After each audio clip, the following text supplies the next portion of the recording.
The scout ship, Kalen, drifted through the cold, empty void of the outer rim. Its crew belonged to the Valari Empire, a proud race of bird-like scholars and conquerors. For 300 years, the Valari had believed they were the oldest and most advanced civilization in the galaxy. They had built a massive empire, conquered dozens of primitive worlds, and established the Great Galactic Council to rule over all known space. They thought they knew everything about the history of the stars. Commander Valen stood at the center of the bridge, his feathers rustling with impatience. The ship's sensors had picked up a strange energy signal coming from a dead star system. This region of space was known as the Silent Zone. No living species dared to enter it, because it was completely empty of life, filled only with broken planets and asteroid fields.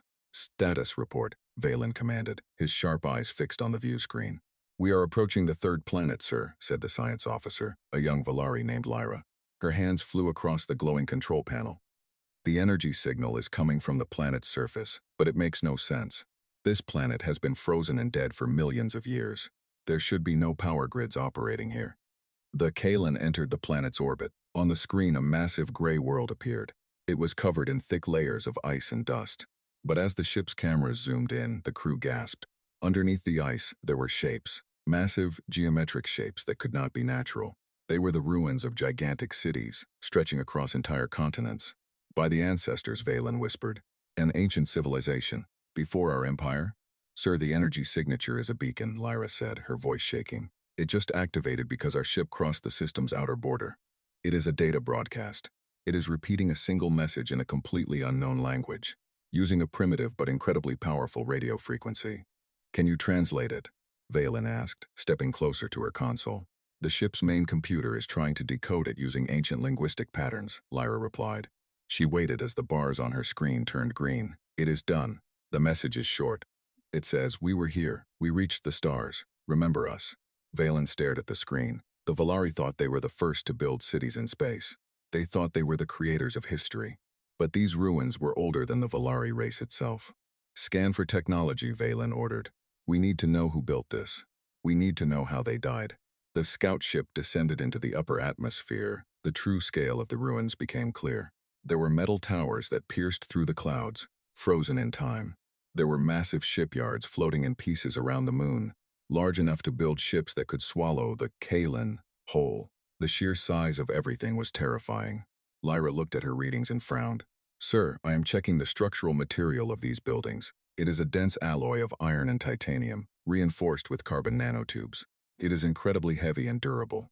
The energy required to mine and shape this much metal is beyond our current imperial production capacity." "That is impossible," Valen snapped. "The Valari Empire commands the resources of 50 systems. "Then whoever lived here commanded something much greater," Lyra said softly. They landed the ship in a massive plaza that had been cleared of ice by the thermal heat of the active beacon. Valen, Lyra, and a squad of armed soldiers put on their environmental suits and stepped out into the freezing air. The wind howled through the canyons of metal and stone. They walked toward a large, dome-shaped structure where the beacon was located.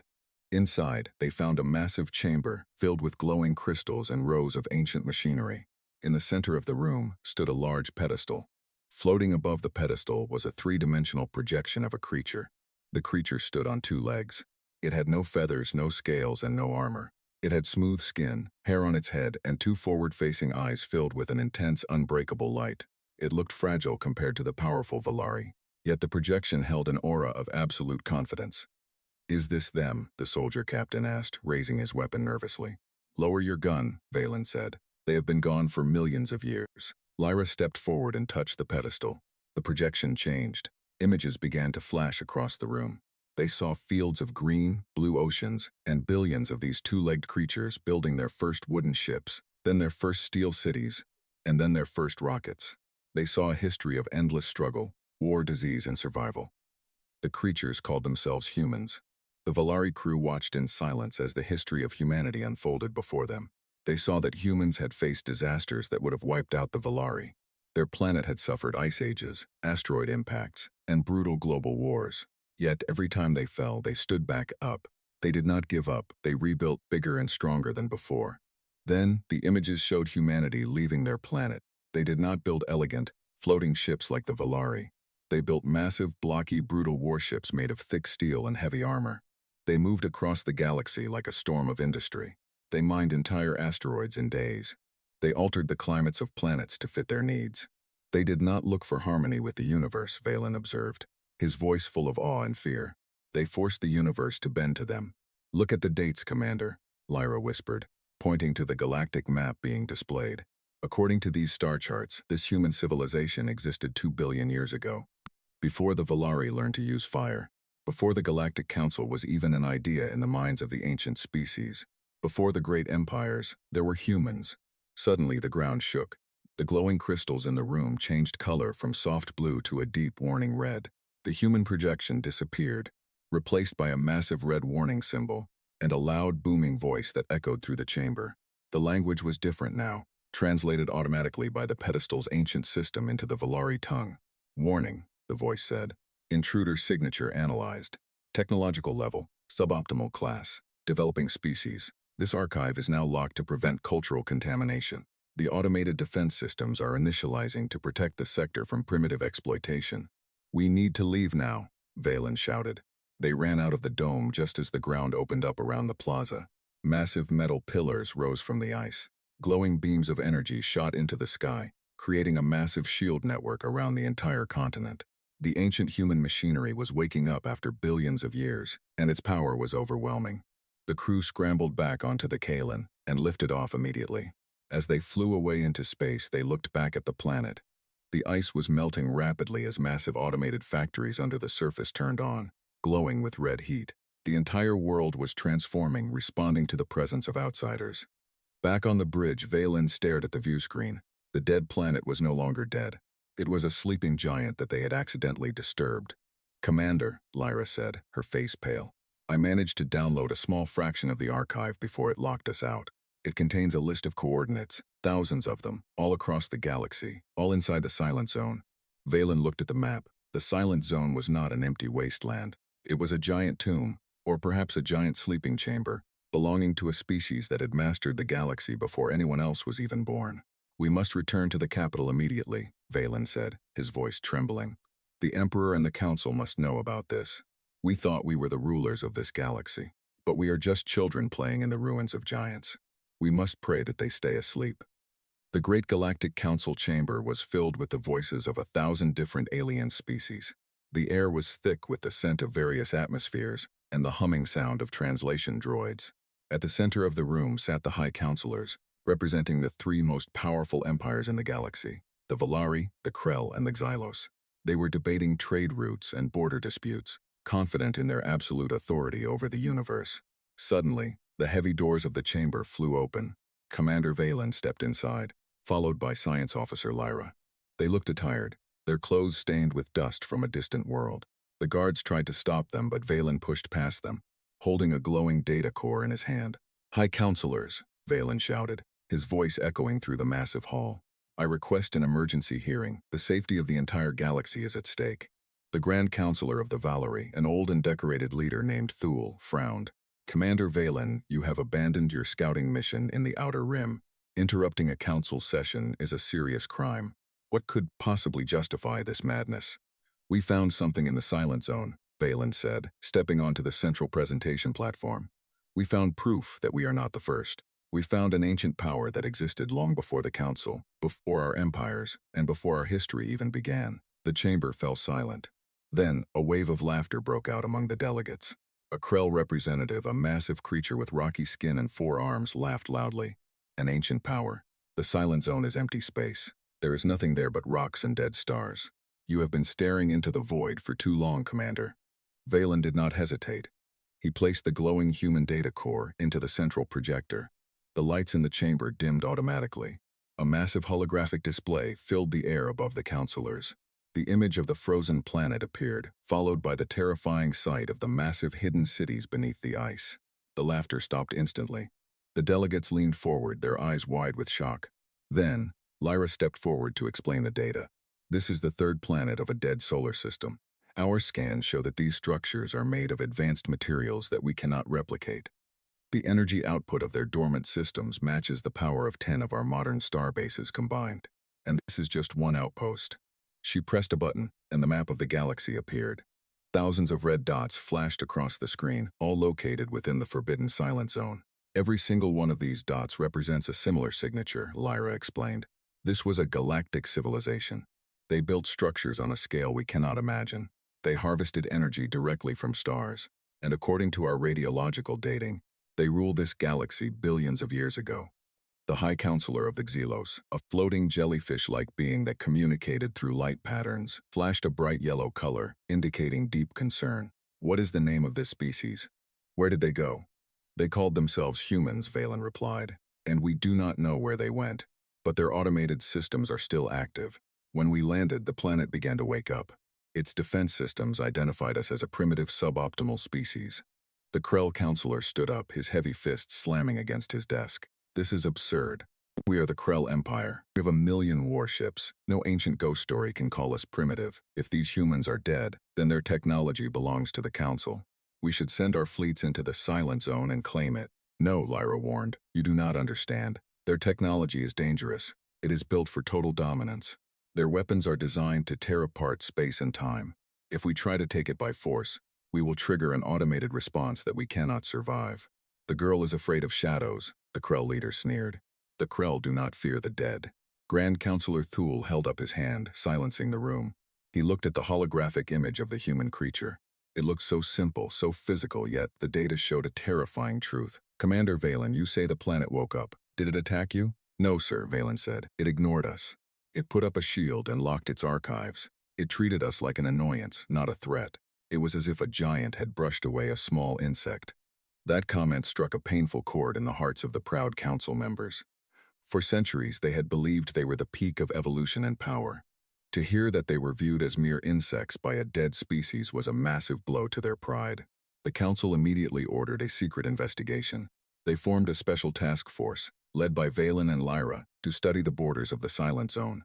They wanted to know if the humans were truly gone, or if they were just waiting in the dark. Over the next few months, the tension in the galaxy grew. The Krell Empire, driven by greed and pride, secretly sent a small fleet of 50 warships into the Silent Zone. They targeted a massive automated human shipyard floating near a gas giant. They wanted to capture the advanced human ships and use them to overthrow the Council and rule the galaxy. Valen and Lyra monitored the Krell movement from their scout ship, staying safely outside the zone. They are making a terrible mistake, Lyra said, watching the Krell fleet approach the human shipyard on her sensors. The shipyard is waking up. Look at the energy readings. It is drawing power from the nearby star. The Krell warships opened fire on the shipyard, trying to disable its defense grids. Their powerful plasma cannons hit the ancient structure, creating massive explosions of light. For a moment, it looked like the Krell were winning. But then, the human shipyard responded. It did not fire standard lasers or plasma. A single massive beam of dark energy shot out from the center of the station. The beam moved so fast that the Krell ships could not react.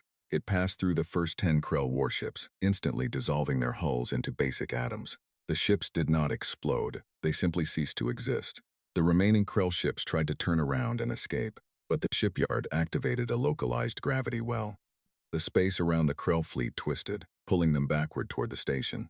One by one, the proud warships of the Krell Empire were crushed into scrap metal by the invisible force of human gravity tech. In less than 3 minutes, the entire Krell fleet was completely destroyed. The shipyard then turned its lights back off, returning to its silent sleeping state. Valen and Lyra watched the empty screen in absolute horror. A fleet that could conquer an entire sector had been wiped out in minutes by a single automated facility that was billions of years old. They didn't even use a crew, Valen whispered, his face white with fear. It was just an automatic security program. Lyra looked at the data, her hands shaking. The universe needs to understand. Before the empires were built, before the Council existed, there were humans, and their weapons are still waiting for anyone foolish enough to wake them up. The destruction of the Krell fleet sent shockwaves through the galactic civilization. The Council immediately placed a total blockade around the Silent Zone, declaring it a forbidden region. No ship was allowed to enter, and no species was allowed to speak of the humans. But rumors spread quickly. Every pirate, trader, and soldier in the galaxy now knew that a terrifying power was sleeping in the dark. For 2 years, there was peace. But that peace was shattered by a new and terrifying threat. From the dark space outside the galaxy, a massive swarm of biomechanical creatures arrived. They were known as the Devourers. They were a mindless, hungry force that traveled from galaxy to galaxy, consuming all organic life and stripping planets of their resources. They had no ships, they were the ships. Massive living monsters made of flesh and metal, stretching for kilometers. The Devourers hit the outer worlds of the Xylos Empire first. Within weeks, 3 highly populated planets were reduced to barren rock. The Xylos fleets fought bravely, but their energy weapons did nothing against the thick, regenerative armor of the organic monsters. The Council called for total mobilization. The Valari, the Krell, and every other species sent their fleets to form a grand alliance. Over 10,000 warships gathered at the border system of Oron, preparing for a final stand against the invading swarm. Commander Valen and Lyra were placed in a command ship, acting as tactical advisors. As they looked at the tactical map, the situation looked hopeless. The Devourer swarm was 10 times larger than the Council fleet. "We cannot win this fight," Valen said grimly during a briefing with the Grand Admirals. "Our weapons are too weak. Their numbers are too great. They will overwhelm our lines in hours." "Then what do you suggest?" Commander Thule asked, his face old and full of despair. "Should we surrender and let them eat our children?" "We must retreat into the silent zone," Lyra suggested suddenly. The room went silent. Every admiral stared at her in shock. "The Devourers are following our energy signatures. If we lead them into the silent zone, the automated human defenses will see them as a threat. The human weapons can destroy them." "Are you insane?" a Krell admiral roared. "The human defenses will destroy us too. We saw what happened to our fleet. The human systems only activate when attacked or when their space is violated by aggressive technology," Lyra argued.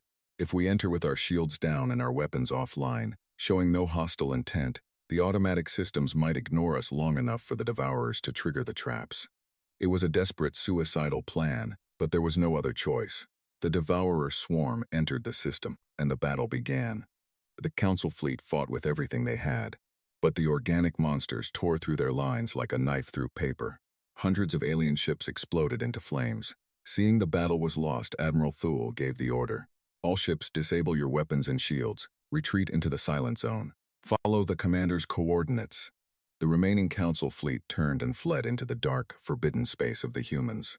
The Devourer swarm, sensing a massive amount of food escaping, followed them immediately, their massive jaws snapping and their biocannons firing into the dark. The Council ships flew deep into the human sector, approaching a giant, dark structure that looked like a metallic ring built around a dead star. This was a human Dyson ring, an ancient engineering marvel. As the alien ships approached, they kept their systems completely dark, moving only on basic momentum. The Devourers arrived a moment later, screaming through the void, firing their biological weapons at everything. They landed on the metal ring, trying to tear it apart to find resources. For a few minutes, nothing happened. The Council crews held their breath, praying to their ancestors. Then, the star at the center of the ring suddenly flared to life. It didn't burn with normal orange fire. It turned a brilliant artificial blue. The metal ring began to spin. Massive towers rose from the surface of the ring, glowing with blinding light. But what happened next was something no one expected. The automated voice did not speak through the radio this time. It spoke directly into the minds of every living being in the system, a psychic broadcast that was incredibly heavy and powerful. 3 detected. Extragalactic invasive life form. Classification. Extinction level threat. Initializing primary defense protocol. From the dark side of the ring, a fleet of ships emerged. But these were not ancient, empty ghost ships. These ships were sleek, beautiful, and glowing with active energy. And on the bridges of those ships, there were living signatures. "Sir," Lyra shouted, looking at her sensor screen in absolute disbelief. "The ships, they have crews. There are millions of living biological signatures on those vessels. They are not extinct. They were just hiding." The human fleet moved forward with terrifying speed. At the front of the fleet was a massive command ship, 5 times larger than any Council dreadnought. It was called the Infinity. The Devourer swarm turned to attack the new threat, launching millions of their smaller biomonsters toward the human ships. The humans did not hesitate. They fired their weapons. Bright beams of white light cut through the void. Where the Council's weapons had failed, the human beams melted through the Devourer armor effortlessly. Entire swarms of the organic monsters were burned to ash in seconds. The human ships moved in perfect, beautiful formation, cutting the enemy lines apart with surgical precision. The Council soldiers watched from their darkened ships, tears running down their faces. They were witnessing a level of power that they didn't know could exist. It was not a battle. It was a cleaning process. The humans were removing a pest from their home. In the middle of the chaos, the Infinity approached the Council command ship. A communication channel opened automatically on Violin's bridge. The screen flickered, and a human male appeared. He wore a simple, dark uniform with a silver star on his shoulder. He had gray hair and a tired but incredibly kind smile. He looked exactly like the projection they had seen in the archive 2 years ago. But he was real. He was breathing. "Greetings, travelers," the human officer said in perfect Valari language. "I am Admiral Marcus of the Human Union. We apologize for the dust. We have been sleeping for a very long time, but we always keep an eye on our neighbors." Valen could barely speak. You are alive? Why did you hide from us?" Admiral Marcus sighed, looking out at the burning remains of the Devourer swarm. "When your empires were young, we saw you. We saw your pride, your wars, and your desire for dominance. We realized that if we stayed, you would try to fight us or worship us, and both would ruin your development. So, we withdrew. We created the Silent Zone to give you room to grow. We wanted you to build your own history." The human admiral's expression then turned serious. "But we also promised to protect this galaxy from external horrors. Rest easy, little ones. The humans are here. The monsters cannot hurt you anymore." The revelation that humanity was alive and possessed godlike power changed the galaxy forever. The Devourer threat was completely destroyed within days, hunted down to the last monster by the human fleets. The Council fleet returned to the capital, escorted by 3 human destroyers. These destroyers were small by human standards, but they were still larger than the Council's biggest flagships. The galactic capital was in a state of absolute panic and wonder. Millions of aliens gathered in the streets, looking up at the sky to see the legendary human ships floating silently above the clouds. A grand summit was called in the Council chamber. This time the High Councilors did not sit on their high thrones. They sat at a round table on the floor, waiting humbly for the arrival of the human representatives. The doors opened, and Admiral Marcus walked into the room. He was accompanied by only 2 aides, completely unarmed. He did not wear heavy armor, and he did not bring a squad of soldiers. He walked with the easy confidence of a species that had nothing to fear from anyone in the universe. Grand Counselor Toole stood up and bowed deeply, followed by every delegate in the room. "Welcome, Admiral Marcus. The Galactic Council owes humanity its survival. We do not know how to repay you." Marcus smiled gently, waving his hand for them to sit. "There is no need for repayment, Counselor. We did what any older sibling would do. We protected our family." "Older sibling?" the Krell representative asked, his voice full of mixed fear and respect. "You look so fragile, yet your weapons can destroy stars. We treated your ancient ruins like garbage, and we tried to steal your technology. Why do you not punish us?" "Because you are young," Marcus explained, sitting down at the table. "When humanity first reached the stars, billions of years ago, we were just like you. We were arrogant. We fought terrible wars. We thought we were the center of the universe. We made mistakes that cost us entire planets. We understand your pride because we lived it." He looked around the room, meeting the eyes of every alien leader. "We do not want to rule you. We do not want your resources. We have mastered the manipulation of matter and energy. We can create anything we need from empty space. We only want peace and cooperation." While the council was relieved by Marcus's words, deep inside their pride was broken. The empires had spent centuries building their power, believing they were the masters of destiny. Now, they had to accept that they were living under the shadow of an ancient guardian that could wipe them out with a single thought, even if that guardian was kind. But peace did not last long. A new crisis emerged, not from outside the galaxy, but from within the Council itself. A radical faction of the Krell Empire, furious about their loss of status and power, refused to accept human superiority. They believed that the human claim of being billions of years old was a lie, a trick designed to make the Council weak. Led by a rogue warlord named Malachor, they secretly activated an ancient, forbidden superweapon that the Krell had found in a deep space anomaly decades ago. It was a void bomb, a device designed to trigger a chain reaction that would collapse a star into a black hole, destroying an entire solar system. Malachor's fleet seized control of the Oron system, a vital trade hub where millions of innocent civilians lived. He sent a broadcast to the entire galaxy, demanding that the humans leave the galaxy immediately and turn over all their technology to the Krell, or he would detonate the bomb and destroy the system. In the council chamber, the news caused absolute chaos. "The Oron system has 20 billion lives," Thule screamed. "Malachor is insane. He will destroy us all." Admiral Marcus remained perfectly calm. He stood up from the table and looked at the holographic screen showing Malachor's fleet. "Warlord Malachor," Marcus said into the communication system, "you are making a mistake that your species cannot afford. Turn off the weapon and surrender." On the screen, Malachor laughed, his rocky face twisting in anger. You do not scare me, human. You claim to be gods, but you are just flesh and blood. If you step into this system, I will press the button, and 20 billion people will die with me. Marcus did not argue. He looked at Valen and Lyra, who were standing nearby. Would you like to see how humanity handles a temper tantrum? Marcus asked quietly. Before Valen could answer, Marcus tapped a small device on his wrist. Infinity, activate the chronostatic field in the Oron system. Target the weapon and the hostile fleet. In the Oron system, Malachor stood on his bridge, his hand hovering over the detonation button. I will show them the power of the Krell, he shouted, slamming his hand down onto the button. Nothing happened. Malachor blinked, looking at his console. He tried to move his arm again, but he realized he couldn't. He looked out the view screen and gasped. The entire universe had stopped moving. The plasma fires burning in space were frozen in time. The dust floating in the air was completely still. The countdown timer on the void bomb was stuck at 0:01. The humans had not just used a weapon. They had stopped time itself in a localized area around the enemy fleet. A human strike team, moving through the frozen time field using advanced phase suits, walked right onto Malachor's bridge. They calmly disconnected the void bomb, disarmed the Krell soldiers, and placed Malachor in stasis handcuffs. 2 minutes later, Marcus tapped his wrist again. Time resumed in the Oron system. Malachor suddenly found himself on the floor of his bridge, completely disarmed, with human soldiers standing over him. His fleet was surrounded by human warships that hadn't been there a second ago.